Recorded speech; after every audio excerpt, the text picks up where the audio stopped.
They say variety is the spice of life, and so why is it then that it's so challenging for people to enjoy the variety within humanity and enjoy the experience of including everyone's unique voices?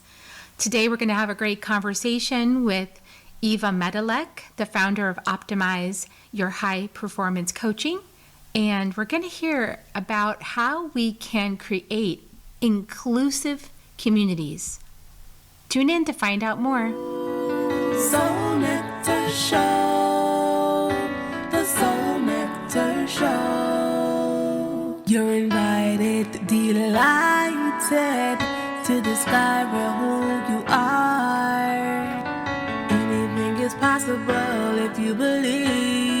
So join us on this beautiful journey. Soul Nectar Show. Soul Nectar Show. Well, hello and welcome to another episode of Soul Nectar Show, that show where we talk about all things essence, where we gather around the campfire and we share our connection to that which is greater than us, the big mystery beyond the veil, to those synchronistic moments that lead us inexorably to a deeper understanding of who we are and what we came here to do and be at this time on the planet. And I'm your host, Kerri Hummingbird. I love coming here week after week and having these conversations and bringing my friends. I have a lot of really cool friends. Today, you're going to meet Eva. She's awesome. And we're going to have a conversation that some of you might find uncomfortable, but we've had this conversation before on the show. And I trust that you're always getting gold nuggets from these conversations. And so take a deep breath in the belly. And let's invite all the goodness in for this conversation we're going to have about the importance of being inclusive and forming community around inclusivity and what that even means. And how do we know what that means? We might need to move beyond some filters to some understandings about life in order to truly get what being inclusive means. And, you know, right now, some of this has been made into like sort of a dirty word, but let's just be clear. That's backlash from a lot of honesty that got pumped into the culture over a number of years. And so there's a recoil, you know, and when we do spiritual work, any kind of spiritual work, I don't care what it is, and you have a breakthrough and you get to the other side of things and you start to understand it and you feel better and you have light and you're like, wow, I get it. And you leave the medicine ceremony, and then the next week, some of that covering has come back, and there's a recoil, and you're like being angry all of a sudden when you decided you were going to be peaceful, and you're lashing out when you decided that you were going to be responsive rather than reactive. This is what happens. It's part of our human nature, that as we expand into a new understanding, there's usually a contraction. So culturally, I feel like we're having a little contraction from all that expansion. And we need to push in a little bit, resist that contraction going all the way, and push back and hold the line so that the next expansion can come in. It's kind of like the waves come to shore and then they recede, but then they come back. They don't stop coming to the shore. They keep coming. And so we need to keep coming with this conversation until it, you know, reaches all of the sandcastles and brings them back to the ocean, where the ocean can put everything into right relationship. So I love the fact that Eva is here. Eva Medilek, the founder of Optimize Your High Performance Coaching, is a multi-award winning executive leadership trainer, #1 international best-selling author, facilitator, renowned international speaker, and successful real estate investor. And she has a signature human relationship style assessment that helps clients identify what's sabotaging their performance so they can achieve higher levels of personal and professional success. And as we approach, you know, this really important annual recognition of the importance of awareness being brought to conversations of inclusivity, we have Juneteenth right around the corner. And for those of you who may not know, Juneteenth is actually a celebration of the day that African American people finally were actually free. It wasn't like right away, right? The proclamations were made and everything happened. It was a long time before there was actually freedom. And that's the celebration of Juneteenth. And we'll talk a little bit about why that's important and why it's important to keep reminding ourselves to be inclusive and to listen. And so I'm looking forward to the conversation, Eva. It's I'm actually going to Juneteenth in Atlanta with Akeem, so we're going to be part of the Juneteenth celebration there, and I'm really excited to Oh, go. how exciting. How exciting. Yeah, yeah. So Yeah. we'll see You what know, I happens. grew up not knowing anything about Juneteenth, until I moved to Berkeley, California, which is very, very diverse, and they celebrate everything. I was like, well, they don't have snow days. I grew up on the East Coast, so it was like International Women's Day, Juneteenth, Indigenous Peoples, and like they had it all. And I'm like, oh my God, look at all these holidays I never really knew about. But what's interesting about Juneteenth is even though the Emancipation Proclamation had been out there and the slavery was ended, quote unquote, there was the state of Texas, bless their hearts, Bless their that hearts. kept that information from their enslaved people. And so Juneteenth really was when kind of that final state the final enslaved people found out that yes, they had been indeed freed for a couple of years now, and just they were the last to find out about it, the last to be invited to the party. And when I look at what's happening in the world today and how a lot of freedoms are being rescinded, people are being called out and discriminated against because of their uh, country of origin, um, their color of their skin, their gender, just in so many ways, and even their physical abilities and mental abilities. It's just like what in the actual is happening here? What is going on? How is this our world today in 2025? Yeah, and I've often wondered, like, why am I in Texas? But then as I look at politics, I go, oh, that's why. There's a lot of spiritual community in Texas, probably for a really good reason. As you mentioned, last state to adopt and to recognize emancipation, and first one to try to take it back again. Take it back again. Yeah. Oh, the irony. Oh, yeah. Last in, first out. Yeah, It's like, yeah.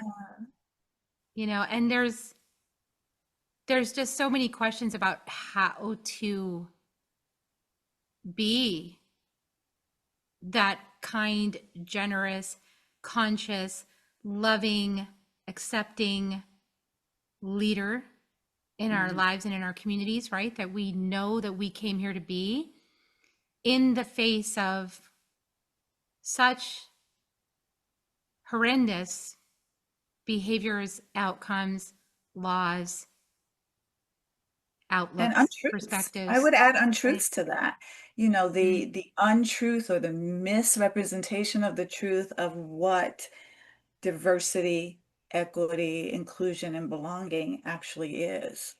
And it seems that our political climate is, basing, well, is promoting a lot of fear mongering around what DEIB actually means. And, you know, I had launched this course last year and I just did a soft launch. And then the election happened.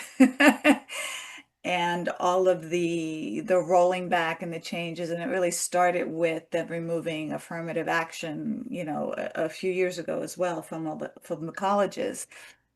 And I really had to keep from giving up on it all.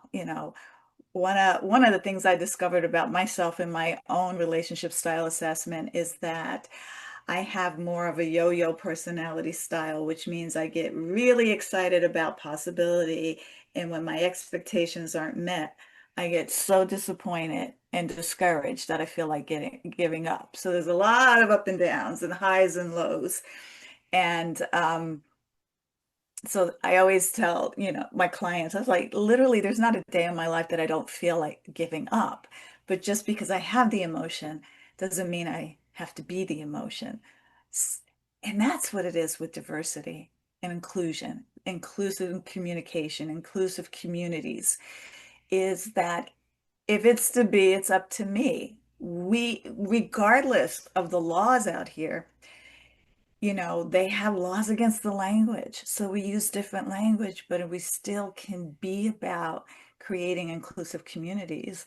I call them, collaborative environments, differing opinions, looking at multiple versions and points of view. It's still the same work. And it's up to all of us as individuals, just like we were taught in kindergarten, to share, Yeah, and play it's well with others, right? play well with others, and which requires listening. Yes, yes. Listening is a critical leadership skill. And, really great leaders understand that emotional and psychological safety that are promoted when you are a good listener. That's the key component to increasing productivity, to helping growth, to fueling success. And the more skilled you are at listening, the better you're able to build relationships, the better you are able to uh, build trust. But Kerri, listening is one of the toughest skills to master. It is because it has to get in through our filters. Mhm. Like we actually have to be willing to listen and understand something that's not our direct experience. That's not part of our lived experience. And listening also demands that we put aside our assumptions. You can call it conscious or unconscious biases, whatever you want to call it. We'll call it assumptions since you're in Texas and we don't want to get you in trouble by using the word bias. But it demands that we put aside our assumptions of what we think we know and understand. And it demands that we open ourselves up to being curious, to learn more, to get additional insight, to consider differing viewpoints, to be curious, and to ask questions that help us deepen understanding. I just got this insight I want to share. It's like because I am part of the privileged class, right? So because I'm in this white presenting body, right? And I've had that experience of feeling like the America thing is like, well, it's just our thing. It's just everybody's thing. And I know I used to think like it's just everybody experiences it exactly the same way, just like me. And I had that idea. But what happens when you become a safe person, meaning that you're not trying to take your belief system and shove it down somebody else's throat, but you actually get curious about the other person and you listen to what they're saying. What happens is people will start to open up to you. And that is a moment of a little bit of wobble in that story, right? That everyone's experiencing the same reality. And that can be scary for some people. And I think what happened when all of this information came out for many people in the privileged position in the society were kind of shocked because they never thought to look to see what other people experience. We're kind of shocked that, hey, not everybody thinks this is great. Not everybody thinks this is wonderful, what's going on. Not everyone's experience of this is wonderful. And it was kind of like this big shock that, like, what do you mean we don't all feel and think the same way when we sing our national anthem or our 4th of July? How you mean we don't all think the same way about this experience? No, we don't. Hmm. Right. And so that is shocking Yeah. because it destabilizes your It did perception. make things wonky and wobbly, didn't it? Like, huh. And, from people who did have a different experience in celebrating the 4th of July or singing our national anthem, there was this like, how could you not know? So, This is for all of us. This is yeah, everybody. And like, it's how like, could you not know that not everybody shared that experience? How did you not know that the land of the free and the home of the brave, where, where slavery was being enacted, didn't mean that free was free for everyone. And so there was this huge disconnect that came to light. And when we started really touting the importance of listening, the problem is that so many people that experience privilege listen to fix, listen to problem solve, listen to respond or react or feel that we need to have the answers. And it's okay to just listen to learn and not say anything, not even say you understand, because there's no way you can understand. You can have an understanding, but most of the time it's just like, wow, I can't imagine what that's like. End of story. But, when people, that have a physical challenge in their abilities, or in a wheelchair, or maybe don't have a limb, me being able-bodied saying, oh, I understand, doesn't land right. And so it's the same with a lot of different lived experiences with loss of life. I didn't understand what it felt like to lose a parent until my mom died. So I couldn't say that to somebody prior to that experience that I had.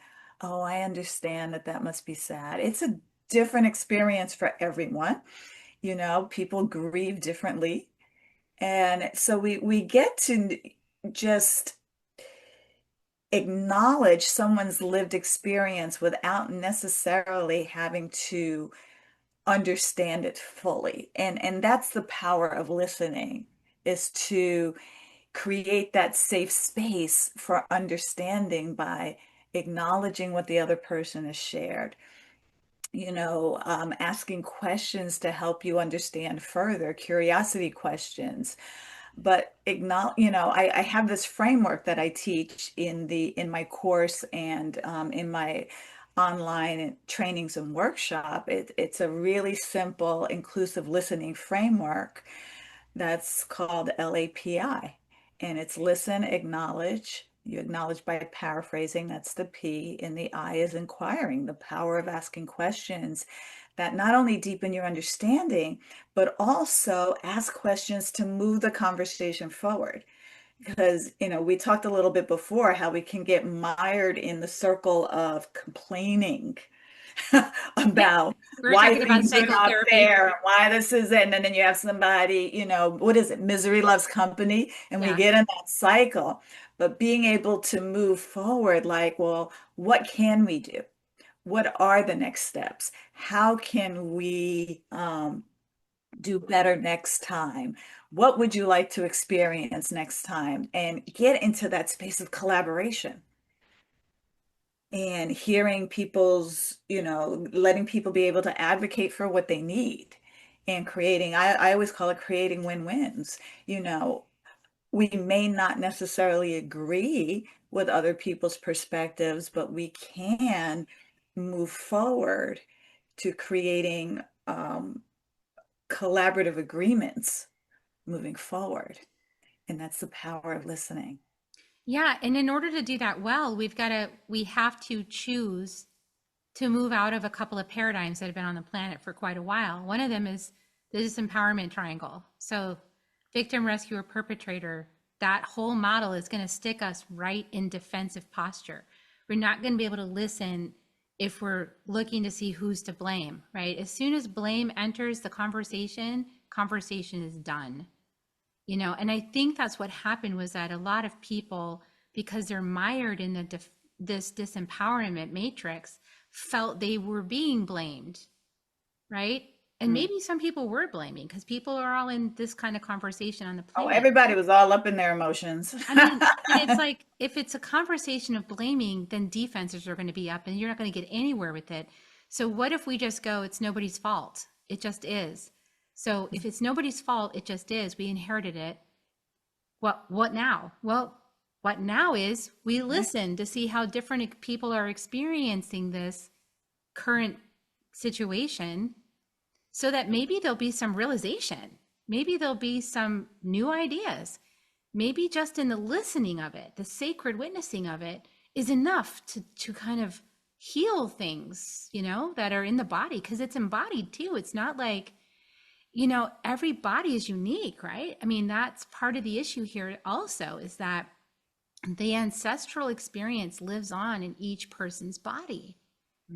So we got to slow down and listen to our bodies. Stop, drop, and roll, and breathe, Yeah. and kind of breathe before we react.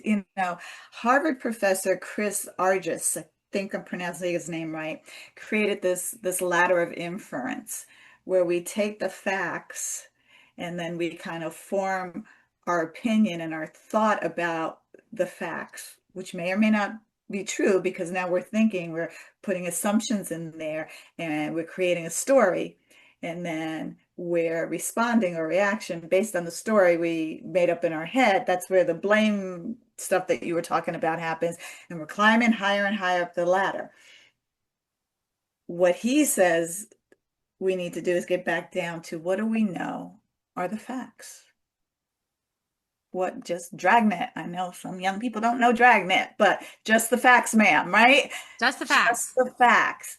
Get curious about what the facts are. Ask questions based on the facts, not the story you're making up about the facts. I was coaching a group of aspiring leaders for Fidelity early this morning, and we were doing some role plays of some situations where we could practice this framework, if you will.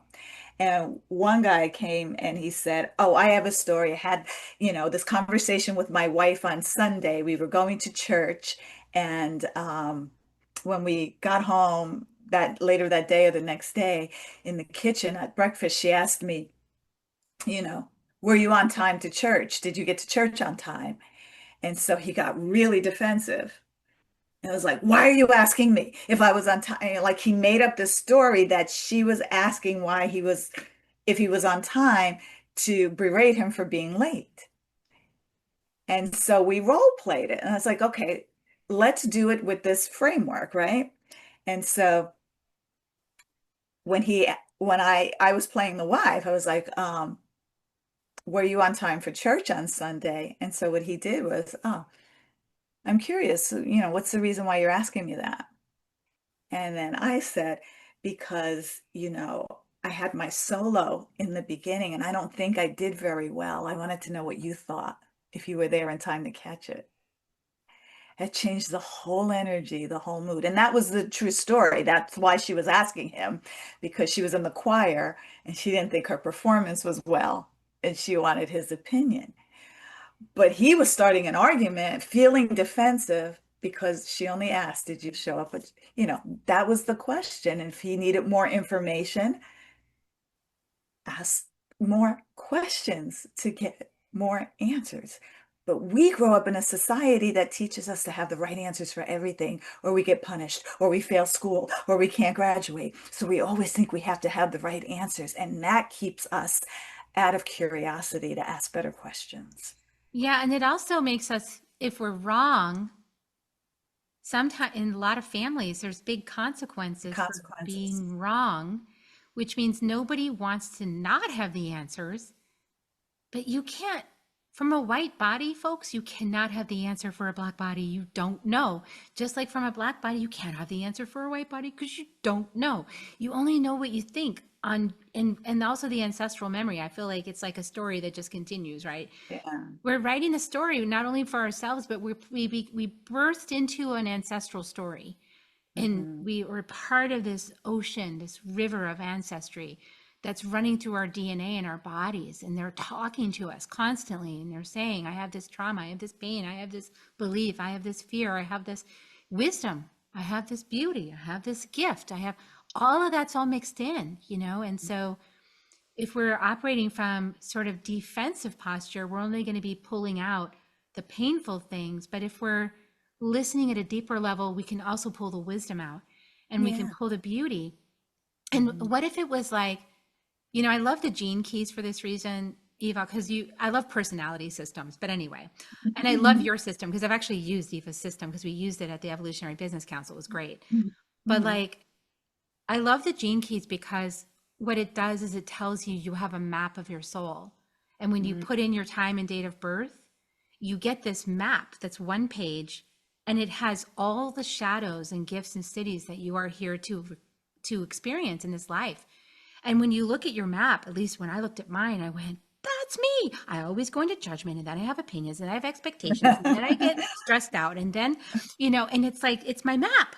And so we all have a map, not only a map, but an ancestry. And so isn't it And more when you know interesting? yourself at a deeper level, you're able to grow yourself at a higher level.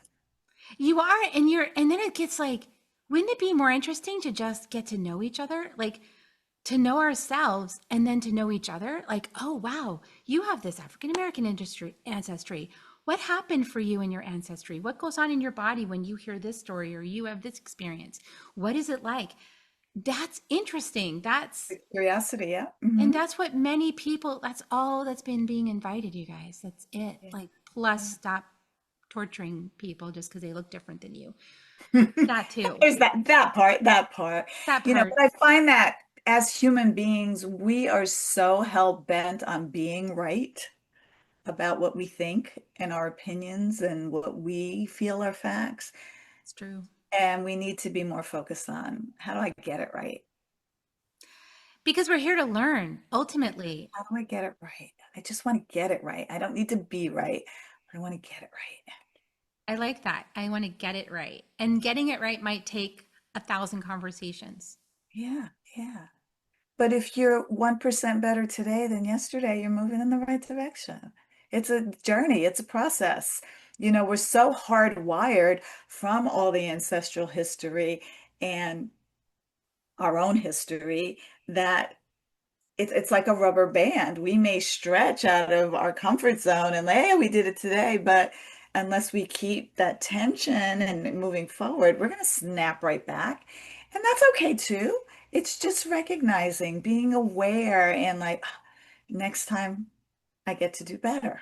Next time I get to do better." Because, you know, for me, being a high performance coach is how to consistently show up as your best self at home, at work, in your communities, as a leader, you know, as a transformational leadership coach that focuses on high performance. It really is the improvement without it costing you your health, your well-being, and your relationships, because it's a very holistic approach to leadership. It's just, oh my God, let's just be good humans. Like, yeah, let's just be good. I mean, what does that mean though? I would say there's so many aspects. You mentioned one aspect I'd like you to go into a little bit because when, let's say we have high expectations of ourselves to perform, right? To have the answers, to be right. And then we're faced with something we clearly don't understand. That, you know, I have a Pulp Fiction quote in my mind. Oh, which one? That's pride effing with you. You know, it's Yeah, like, the ego. We got to set yeah, the ego aside. Absolutely. Yeah, because it's about getting it right, not always being right. I found that the most high performing leaders involve their team, the people that they're leading in the creation of, you know, whatever it is they're doing. People support what they create. You know, this command and control thing, as we're seeing, is not working for anybody. It's not working for anybody. But when you have collaboration in the creation and everybody feels that they've been heard in the new policy, in how we're going to move this project forward, in the da da da da da with the widgets or whatever it is you do for work, you know, and you've gotten your voice heard, you're more apt to give more of your energy and your effort and your best performance for something that you had a part in creating, as opposed to, you know what, if you've had children or you've been a children, it's much harder to tell a child to clean their room than when they decide that they want their room clean for themselves. They're more apt to do it. But you get kind of a half-ass, excuse me, job when you're like, clean your room, just with anything. That's leadership. Yeah.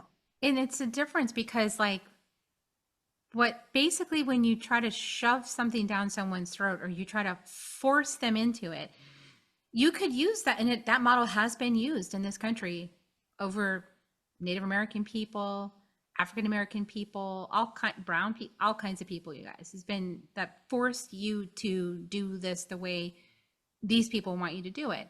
And when you have that, and women too, like if you're in a woman's body, you have been told to be pretty, pleasing, and polite, So when we're forced to be a certain way, we don't get authentic energy. We don't get authentic commitment. We don't get authentic drive and participation.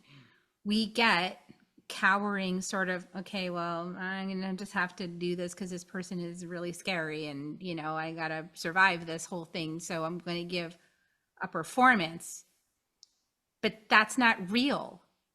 And what I think many of us who have been waking up, what we want is real. We want authentic. We want transparent, vulnerable, connected, and that requires us to relinquish. We always have to let go of something in order to evolve. And so, yeah, we have to let go of telling and forcing and fixing and thinking we have the answer to fit. That's colonization, by the way. I have the answer for all of your problems. It's in this book here. Please read it, and it's the only book and the only path.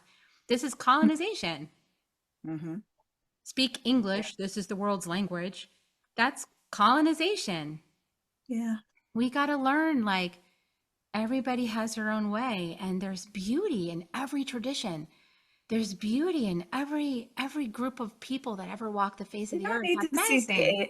we don't need to eat the same meal for breakfast, No. lunch, and dinner 365 days a year. And when you're forcing people to lose variety. I like variety. Uh-huh. Variety. That's a good one. Yeah, I'm gonna start implementing that one. Variety is a spice of life. Diversity. Variety is a spice of life.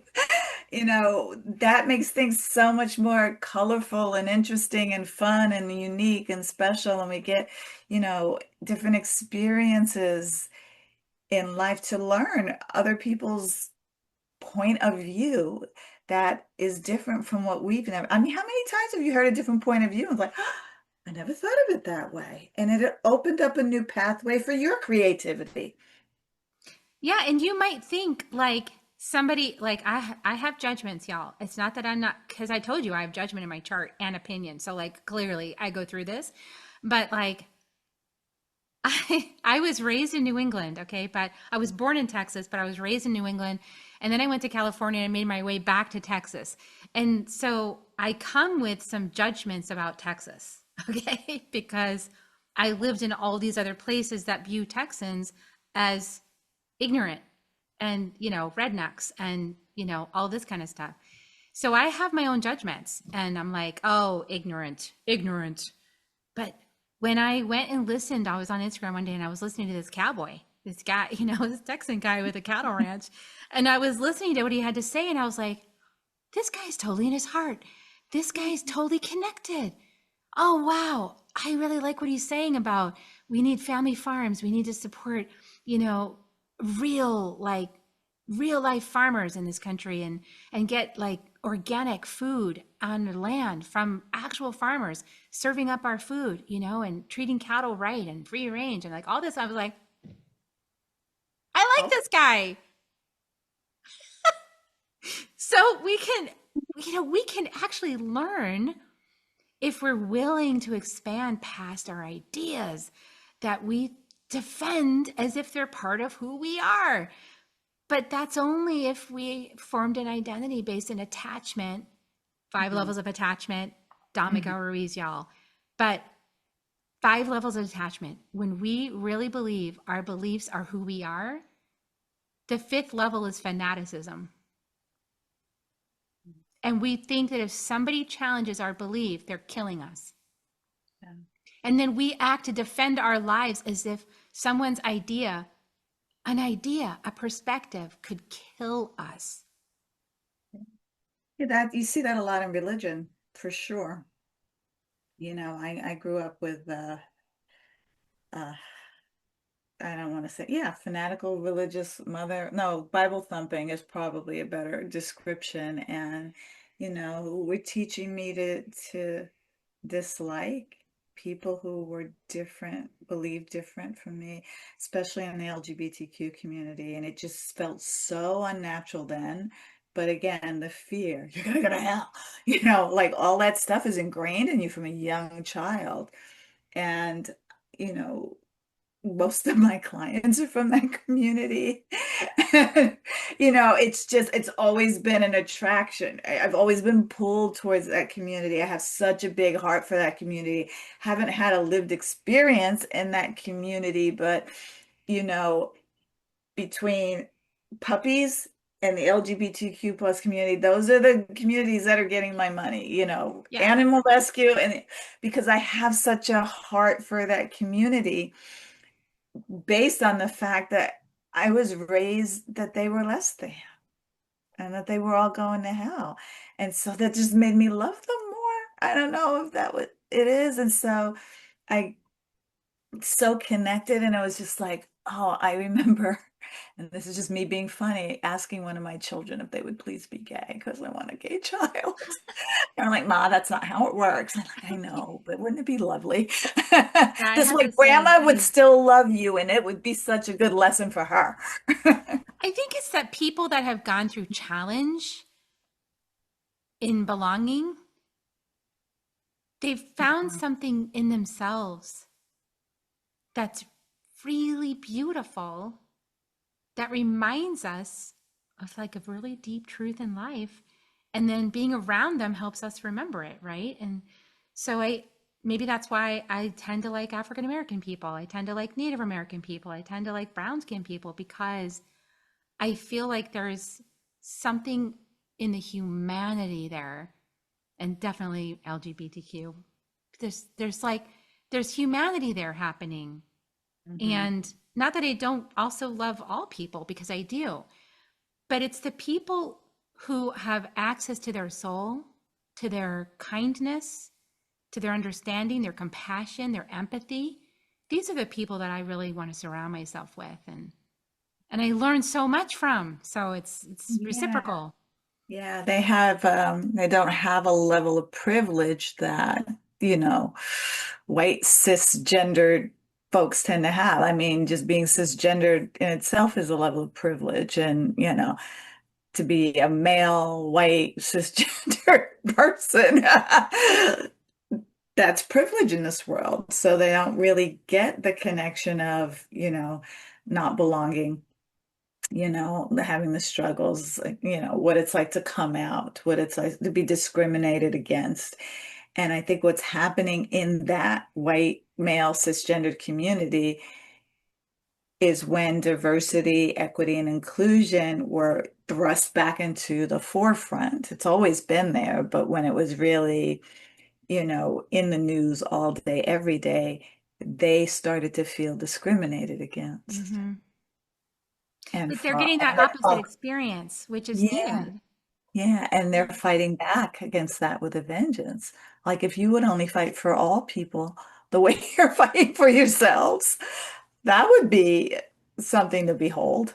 But they're feeling threatened and they're feeling their privilege being reduced. And I think that's why, we have leadership in our government now. That is what it is because unfortunately, that's hidden resentment of different voices is coming up loud and strong, and it's making it okay.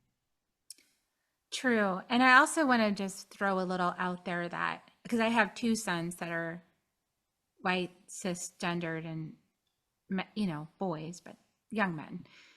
But what I've noticed, especially in my elder son, is a lot of deep shadow work. And because of the communities that I engage with, I've seen a lot of other white males in those groups too, struggling, recovering from addictions and alcoholism and like these patterns of disconnect, right? Disconnect from one's spirit, from one's soul, from one's ancestry, from one's body. And there's been a displacement, right? Everyone's been displaced in America, unless you're Native American. Everybody else has been displaced here. So that displacement theme, along with all of the other things, I feel for many people in the privileged class have also resulted in deep addictions and food addictions and just so many. In Texas especially, I see that there's a lot of obesity here. And it's Yeah. that resistance, right? It's that, what do I do with this ancestral body inheritance, with what I know in the collective now, and how do I love myself through that, right? Ah, I was going to say something very similar is there is a lot of ancestral trauma and truth and history that the privileged class has had to grapple with, especially with a heightened awareness around um, the history and wanting the history to be out there that they're resisting because it doesn't put their ancestors in a favorable light. And they internally, they've got to be carrying that burden of shame and embarrassment and not knowing how to deal with, you know, most people don't need courage. They need to get over fear of embarrassment, because embarrassment is a strong thing. And so to have that in your bones, like, yes, my great grandfather had slaves and had a plantation and all of that, or, however far back it goes, whether it's, beating people, murdering people, starving people, to have that live in your bones cannot be easy as well. and I think there's been a gaslighting of that, a disconnection from that history, even in the own family line, so that to try to like put it in the past somehow. And But like bury it and it hide it. lives on in the body. It doesn't, until it's healed, until it's reconciled, it lives on in the body. We have to move forward by going into that pain, into that judgment, that shame, that guilt, all of those feelings. That's the path of liberation, is to feel those things in Yeah. community And with deal each with it. other and And deal deal with with it. it and Because get past it. Germany did that. Germany did that very well with Yeah, that they whole did. the Holocaust and the whole Nazi and the Hitler thing. I mean, I spend my summers in Germany, so I see a lot. They're not afraid to talk about it. They've got memorials to it. They've got history around it. My sister-in-law lives right where the wall was. And so there's little bricks commemorating it. They don't want that history to be forgotten so that it's not repeated. Exactly. And the only way we don't repeat history is by remembering and working through the feelings and healing ourselves of it, and healing in community with each other and listening, like you said, listening. And the listening isn't easy, you guys. It's not always easy. Sometimes when you listen to a perspective from your body, if your body, let's say my body is a white presenting, I have ancestors that have been here in this continent since the American Revolution. Okay. And some of them in the South. So, yes, some of my ancestors engaged, right, in owning slaves, right, or telling people that they were enslaved. And to be with my partner who's African American, his body has people who were African that were stolen from Africa and brought over here to be enslaved. We both have Native American, so I think that's our common link. We can talk to each other on that frequency. But Mhm. yeah, this has been, it's a painful thing to recognize it, but the thing is, love gets you through. And I remember MLK is one of my, like, I put him always all over my house because I'm like, I want to be like MLK. But he said, hate is too great a burden to bear. I choose love. And think about that. Our ancestors, those of us on either side, I guess, who didn't choose love, they chose hate. That's a great Mhm. burden to bear. Mhm. Mhm. And yeah, it comes out in the body 7 generations later. This is 7 generations. Yeah. So the sins of the father is revisited. I have a book from, well, not from Martin Luther King Jr., but it's called A Testament of Hope. Do you have that book? No. It's like yay thick, but it's all of his writings and speeches. Ah, And I have the ambitious attempt I was trying to read it, complete it in a year because it's like it's a lot of pages and it's a lot of tiny print and my eyes are not as good as they used to be.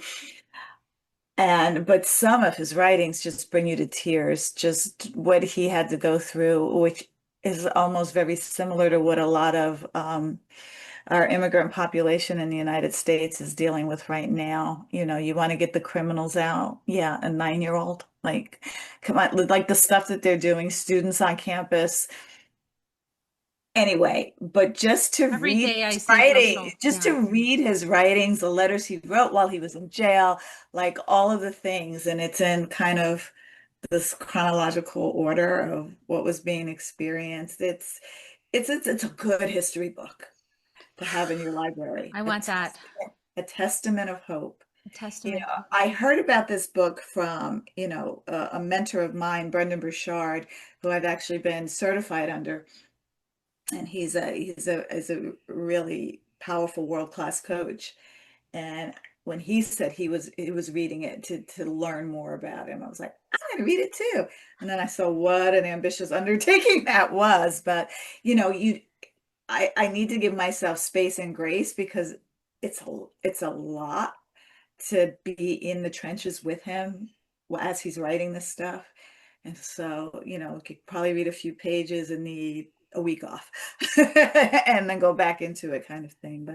But it's really, really powerful. And just how somebody like that, human with all of his flaws, could be so dedicated to trying to get it right. Yeah, Mhm. exactly. And it's iconic. And when you focus on that bigger mission like that, that's the legacy. And so, not that we need a reason, but let's think 7 generations from today, hopefully there's still humanity on the planet. You guys, like this this being able to listen to one another and to love each other, this has to happen in order for all the other decisions to happen that keep us on this planet. So I really invite you to check out the offering here, the Inclusive Community Blueprint. And Eva has put this together for you. It's beautiful. And it's got a special on it right now for Juneteenth. So if you're listening to this, hop on it because it's only good through June 19th, 2025, by the way. And if you're listening to this sometime in the future, get it anyway. It's worth the money. Get over yourself. Don't What argue. I love about this is, I created this because I saw the handwriting on the wall that a lot of these initiatives were going to be taken away. But I also saw that a lot of the initiatives in the beginning were very performative and perfunctory and weren't genuine. So I created this for people who were really committed to being better and wanting to get it right for themselves and for the type of leaders they want to be in their lives and in their businesses. So that's why I created a self-study course that gives you kind of tools and framework because we're not taught how to listen. There's a way to listen. I think people call it active listening, but the way that I'm showing you how to listen is to really listen to learn and to move conversations forward. Listen in a way that is collaborative. And this is how to listen also when you fundamentally disagree with what another person is saying, to listen when you're in the middle of a conflicting conversation. These are very hard to do when your emotions are running high, when people are saying things that differ vastly from your values. How do you still stay low on the ladder of inference and really move conversations forward while still being able to disagree? So I think it's really powerful to have these skills as human beings in life And so my intention was to create something that you could get instruction on, regardless of what your company is or isn't doing, regardless of what your company is or isn't paying for, or what you have access to. And to really take these powerful lessons, if you were, and implement them in your own life, because you've got to be about it, not just talk about it. And I found that the way it was set up and the way everybody was going about DEI, it was just trending like the latest pair of jeans at that time. And so I wanted to do something that was more granular, more genuine, more based in just a foundation of basic principles, if you will, that will help you in your leadership just be better leaders for everybody, whether it's multi-generational teams, multicultural teams, you know, different genders or non-gender conforming, just to really be a leader for everyone, not just for people who agree with you or have your life experience. Yeah, I love that.